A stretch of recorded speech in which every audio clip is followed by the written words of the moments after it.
Bakit mayroon nga? Binibiro lang eh.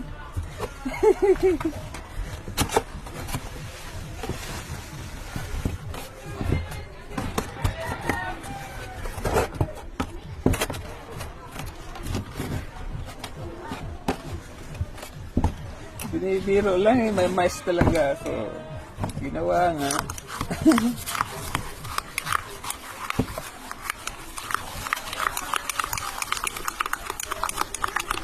Kasi nagpagawa ng ganito. Cash drawer. Nagpagawa ng cash drawer. So, nag-ubo-abo ako. Sabi ko, mais! Mais! Ay, madaling kausap ko. Ginawa nga ako. Atingat music. Payo nga baga? Ay, kinuha yung mais. Kasi yung drawer niya, testing na natin. Wow! Alright!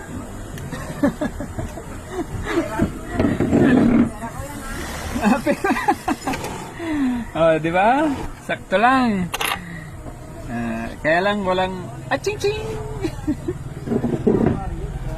Dapat may tunog sana. Aching-ching! Forever na daw to dito. Forever na. Pag walang tahi si mother naman na magtitinda. Pero pag vacant ni daughter, halimbawa Saturday or after school or before school,